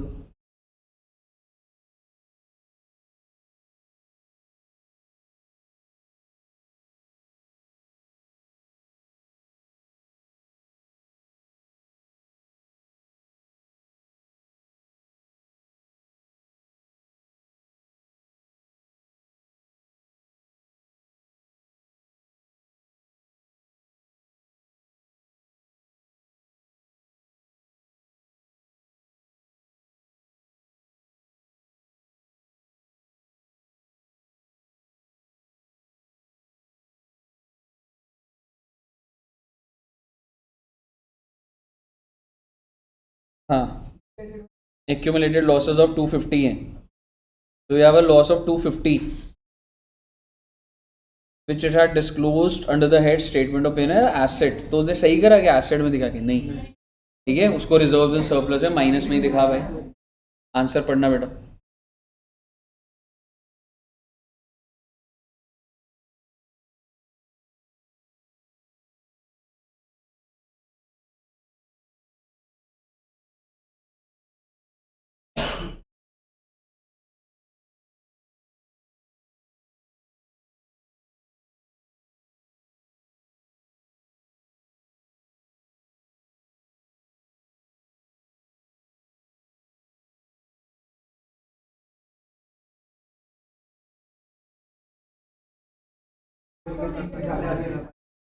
क्लियर है? अब मैं आपके साथ एक कॉन्सेप्ट डिस्कस कर रहा हूँ और उसके बाद बस मैं आगे चल रहा हूँ प्रैक्टिकल क्वेश्चन। सपोज करो मैंने ना बैंक को 5 लाख रुपए देना है, मेरी लायबिलिटी है 5 लाख की। अब आप मुझे बताइए मैंने बैंक को 5 लाख कैसे देना है, मैं आपको बताता हूँ। आफ्टर एवरी 6 मंथ्स मैंने 50,000 पे करना है, यानी कि 1 साल में कितना पे करूँगा? 2 बार पे करूँगा। Total amount 1 lakh. मैं फिर से बोलता हूँ, टोटल अमाउंट कितना है? 5 लाख। पेमेंट्स कैसे करूँगा? 6 मंथ्स में। 6 महीने खत्म होती 50,000, 6 महीने आगे होते 50 50 50 ऐसे कर पेमेंट करो। अभी अभी साल कौन सा खत्म होने वाला है? 31 मार्च 25, ठीक है, मैं लिख दूंगा तो आपके लिए बहुत आसान हो जाएगा। अभी जो साल खत्म होने वाला है 31 मार्च 25 है, और इस दिन मैं आपको कह रहा हूँ कि ये मेरा बैंक का लोन चल रहा होगा, ठीक है जी। और मेरे को पेमेंट कैसे करनी है? 50 50 50 50 ऐसे करते करते। क्या मैं ये पूरे के पूरे 5 लाख को लॉन्ग टर्म बोरोइंग्स बोल, या फिर बैलेंस शीट डेट वाले दिन जो विद इन 1 ईयर में मैंने पे करना है, that will come under short term borrowings. ध्यान से सुन लेना एक बार, उसको बोला जाता है current maturities of long term debt. मेरी बात ध्यान से सुनते जाइएगा। आपके दिमाग में चल रहा होगा अरे सर 5 लाख कर दो, इस दिन मेरा लोन कितना है मेरे ऊपर? 5 लाख।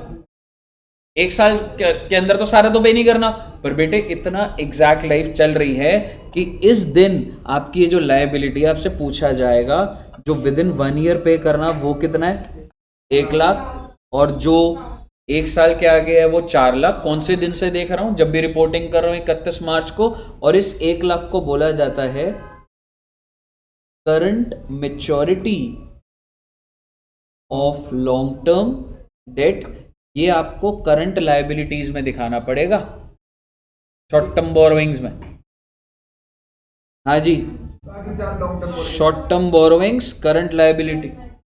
और रही बात 4 लाख की, ये आपके लॉन्ग टर्म बोरोइंग्स है, because amount which I have to pay post 1 year is my long term, और जो इमीडिएट 1 ईयर में है वो मुझे करंट में दिखाना पड़ेगा। लॉजिकल बात है जी। है ना। आप लॉन्ग टर्म कहते हो तो मतलब 1 साल के बाद पे करनी है ना, तो जो 1 साल में करनी है, जो EMI जो लग रही है अगले 12 महीने, तो करंट में दिखाओ। तो that's immediate commitment you need. उसके हिसाब से होगा स्टॉक कितना है, आपका डेटर्स कितना है, आप कैसे लिक्विडेट करोगे चीज़ों, वो सारी चीज़ें देखनी पड़ेगी। तो साहब क्लियर है, इसको बना देंगे तो आप सही रहेगा। 31 मार्च 25 को 5 लाख का लोन है, 5 लाख के लोन को क्या पूरा लॉन्ग टर्म बोरोइंग्स बोलूंगा मैं? Answer is no. तो फिर क्या करूंगा, 1 लाख को अलग और 4 लाख को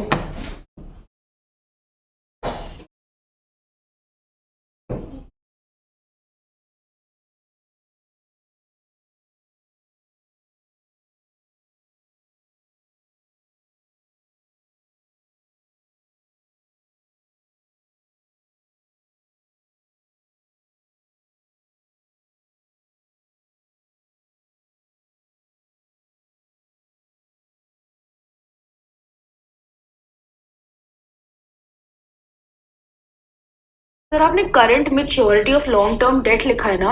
हाँ जी।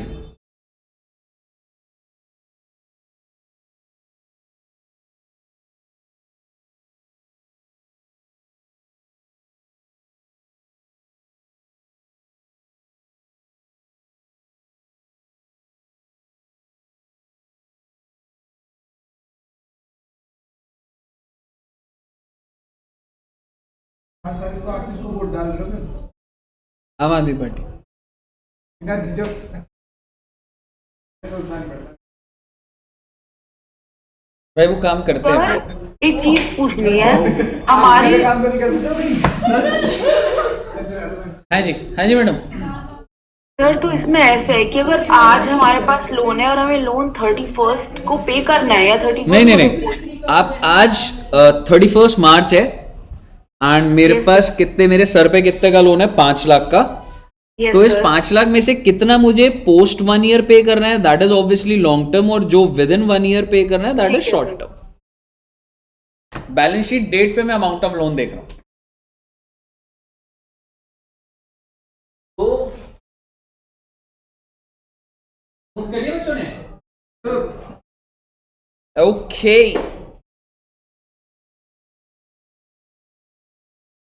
Example number 4। बस बेटे इसके बाद प्रैक्टिकल क्वेश्चन करेंगे बेटे।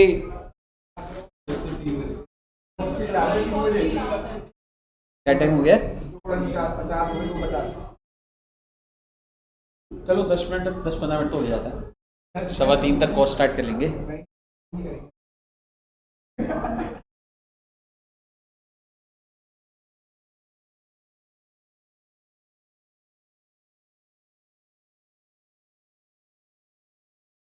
खत्म होगा नहीं, वैसे एक क्लास रखूं तो सही रहेगा, जल्दबाजी हो जाएगी। ये वाला कर लो कोई। एक चीज को दे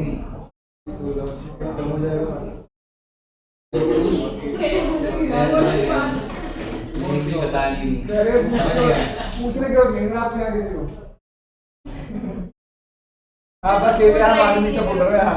अकेले ही होना कि वैसे मतलब ऐसे मैं न्यूट्रल हूँ भाई। ऐसा क्यों है? मतलब कि आपको ऐसा क्यों लगता है कि हम तो कुछ जानते नहीं फिर भी हम बीजेपी सपोर्टर क्यों नहीं है? यार अभी तुम कुछ जानते नहीं हो तभी तो बीजेपी को दे रहे हो। क्यों फिर भी हम आम आदमी क्यों नहीं हो? आम आदमी पार्टी एक होप है पॉलिटिक्स में, एक थ्रेट है फॉर द बीजेपी कि उनको काम करना है, वो अलाइव रहनी चाहिए। मैं आम आदमी इसलिए सपोर्ट कर रहा हूँ। हाँ नहीं नहीं, वो तो बिल्कुल भाई स्कूल्स डेवलप करे हैं भाई उन्होंने। ऐसे थोड़ा होता है पत्थर लगा दिए भाई, अंदर इतने अच्छे ऑडिटोरियम्स बनाए हैं। आम आदमी पार्टी का भाई 200 जो इलेक्ट्रिसिटी है 200 यूनिट फ्री करी है भाई। नहीं फ्री नहीं मिल रहा मुझे। हाँ तो ठीक है ना, मतलब ये यार आप ये समझो ना यार, बहुत सारे लोग हैं जो जैसे सिर्फ सीनियर सिटीजन है, हस्बैंड वाइफ है, उनका क्या लग रहा है आपको? 200 यूनिट से कम नहीं आ रहा? बिल्कुल आ रहा है उनका। सर बताओ, आप ये बोलो उन्हीं को मिल रही है जो बिजली चोरी करते थे, जो वो है, ऐसा थोड़ा ना होता है। फ्री के चक्कर में आप तो नेगेटिव बोलो, वो वाली चीज है कि समझनी नहीं बात। फ्री के चक्कर में तो बीजेपी भी अरे भाई, तो फ्री के चक्कर में तो पहले 2.5 लाख फ्री क्यों देते हैं? राशन 70 करोड़ लोगों को फ्री क्यों मिलता है फिर? अभी तो अब बीजेपी भी तो फ्री कर रही है इसके चक्कर में, आपके चक्कर में, वरना फ्री अगर आपकी आइडियोलॉजी सही है तो आप मत करो। आपको कोई चीज लग रहा है कि कोई चीज सही नहीं है तो मत करो उस चीज नहीं, को। उनको पता है यहाँ की जनता को फ्री का पाला पड़ रखा है, मतलब सबको फ्री अच्छा लगता है भाई, सबको फ्री अच्छा लगता है। आपके घर पे काम वाली फ्री में तो नहीं आती। कुछ भी लॉजिक कहीं भी लगा दे। वो तो दुष्यंत सर की थी, ठीक है ना, वो तो दुष्यंत सर का था। ये कह रहा हूँ नहीं, बीजेपी सपोर्ट ठीक है। नहीं नहीं, पर पेमेंट की बात नहीं है यार। बीजेपी में कौन है फेस भाई? ऐसे थोड़ा ना होता है। मोदी जी को लेकर तुम मतलब 15 साल तक पूरा नेशनल हीरो तो है ही, स्टेट के मुद्दों पे भी हीरो बना, ऐसे थोड़ा ना होता अब क्यों शक कर रहे हैं? मतलब अब क्यों है। शक राम कर रहे हैं मंदिर कि बना, वहां पे तो जीते नहीं भाई। अरे ये बात जीतेंगे, जीतेंगे ना।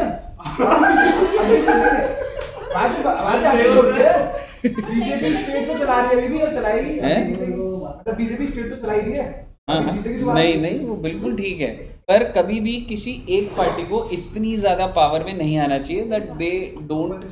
सीबीआई और ईडी जितने भी केसेस करें, कुछ भी मटेरियलाइज नहीं हुआ। आप किसी को जेल डालते हो, कुछ करते हो, वो लास्ट तक जाता ही नहीं है। 98% केसेस ऑपोजिशन के ऊपर है, एकदम क्लियर मिसयूटिलाइजेशन है। आपको क्या लग रहा है? मिसयूटिलाइजेशन अभी तो सारे आम आदमी पार्टी के लीडर अंदर कैसे जा सकते हैं, मुझे बता दे। दुष्यंत सर सरकार भी नीचे, केजरीवाल बाहर कैसे आगे, यहाँ होनी चाहिए था। हाँ? दुष्यंत सर बता रहे हैं, केजरीवाल बाहर कैसे आगे, आगे नीचे, इसके बाद इतने सबूत थे। इतने सबूत थे? हाँ बोलो, इसके खिलाफ इतने सबूत थे। तुमको एकदम पता नहीं लगता? मीडिया एकदम बीजेपी को सपोर्ट करती है। अगर सबूत निकले होते तो सब जगह चल रहा हूँ भाई। अभी ना देख, मैं भी तेरे को बता रहा हूँ, मैं पॉलिटिक्स में उतना इंटरेस्ट है। दुष्यंत सर को भी सिर्फ कितना पता है? 2-4% पता है। अगर मैं डेटा निकाल दूं तो सीबीआई एकदम क्लियर पता लगेगा कि सिर्फ पॉलिटिक्स ड्रिवन उनके सारे के सारे रेड्स हैं। और भाई आप मुझे बोल रहे हो करप्शन क्या नहीं है क्या? दिल्ली पुलिस वाले क्या रोड पे सारी शॉप से पैसा लेते हैं आज भी? क्या था भाई वो मोदी जी का? ना खाऊंगा ना खाने दूंगा। और मैं ये नहीं कह रहा, एमसीडी भी लेती है जो आम आदमी पार्टी के अंडर है, सारे सेम है भाई। मैं ये नहीं कह रहा they are better, but state के लिए बीजेपी का कोई रीजन ही नहीं है। नेशनल सिक्योरिटी है ठीक है, पर स्टेट के लिए कोई मतलब नहीं मेरे हिसाब से। तो इसलिए आप भी वो गलती मत करिए। सर आप ये बोल के हमें भटका नहीं सकते सर। नहीं मैं तेको सब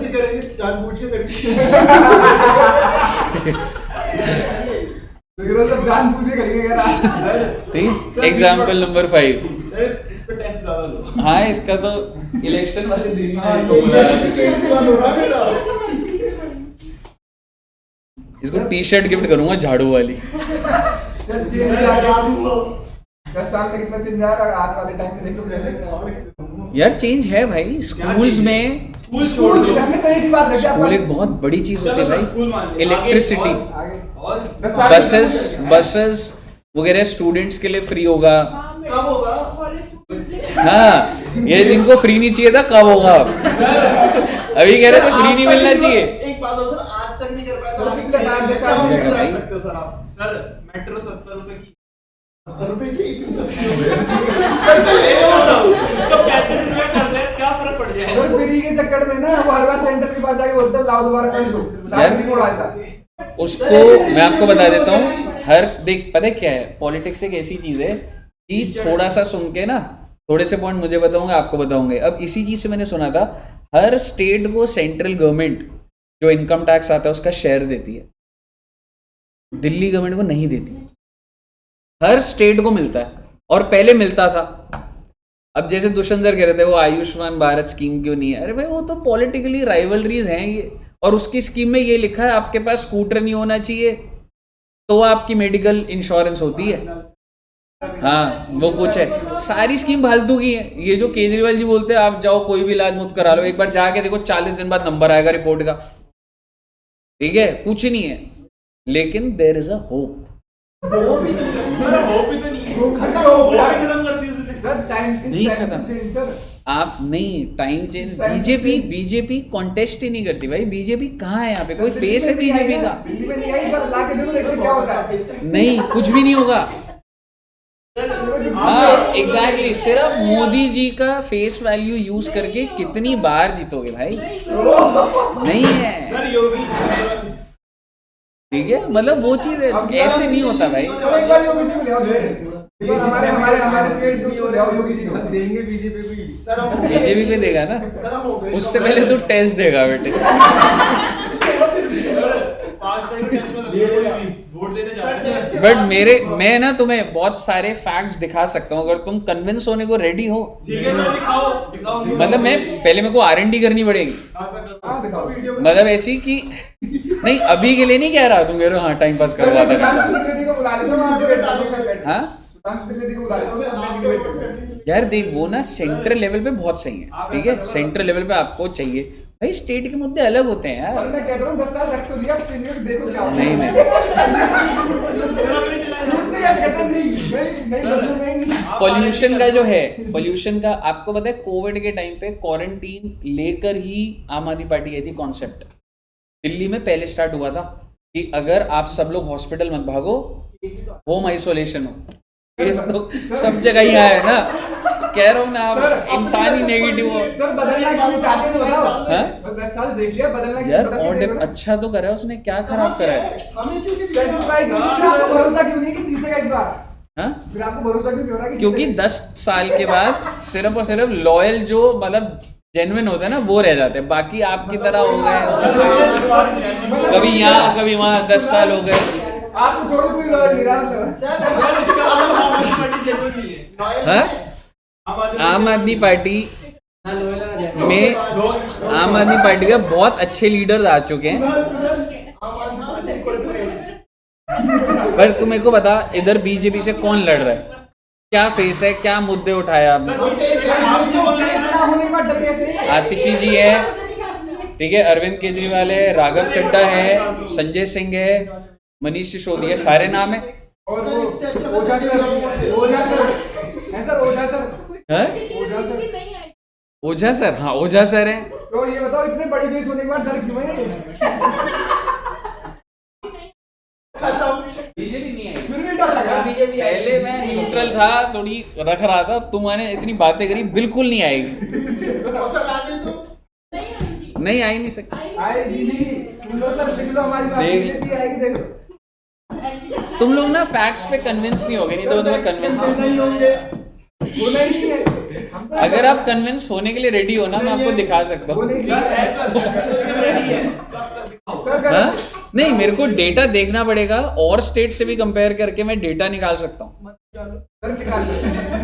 सर यूपी पर तुम लोग कन्विंस ही नहीं होना चाहते सर वो वाली यूपी चीज। दिल्ली का। सर यूपी दिल्ली का निकाल दो।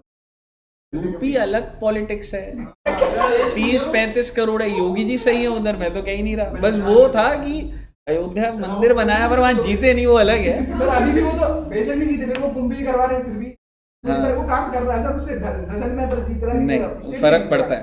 ये सब चीजें भारत देश में, हाँ हाँ, वो तो सिर्फ एक मतलब उधर हैंडल करने के लिए योगी जैसा ही कैरेक्टर चाहिए तो चाहिए। ऐसे ही दिल्ली में एक एजुकेटेड इंजीनियर IIT से क्लियर्ड बंदा चाहिए, ठीक है। हाँ, अरे सर हर स्टेट की अपनी जरूरत है, उस हिसाब से बेस्ट फिटेड केजरीवाल जी। आपको केजरीवाल का नाम अपनी नजर में नहीं आ रहा। मैं तो इधर बैनर लगा दूंगा। सर कह रहे थे कि केजरीवाल पढ़ा लिखा नहीं है, तो चोरी करना जानते हो, पढ़ा लिखा चाहिए, बड़ा खतरनाक होगा। और दुष्यंत सर खुद भी तो पढ़े लिखे चोरी टैक्स की चोरी नहीं करते वो। सर वो आपके नाम लगाते हैं, मेरे पढ़ने देते थे, जब पढ़ने सर आप का केजरीवाल टाइम कितने था रुपए दे रहा? क्या है? केजरीवाल आपको कितने दे रहा है? हमें कन्विंस कर रहे हो। मैं, आप वो समझ नहीं पा रहे इसी की हो। वजह से केस तो नहीं किया? मैं बहुत जल्दी समझ जाता हूँ कि कौन ट्रू लीडर है, आपको पकड़ Oh नहीं my पाएगा। God! आपका true leader। केजरीवाल तो नहीं है। भाई सीट कोई नहीं छोड़ता भाई, उन्हें सीट भी छोड़ी है, बहुत बड़ी बात है। छोड़ दी, छुड़वाई गई। सब जेल गया, छोड़नी पड़ी उसको। बच्चों ने क्लास छोड़ दी ऑनलाइन की। कोई भी नहीं है, मैं किसको बोलूँ बाय बाय बाय बाय।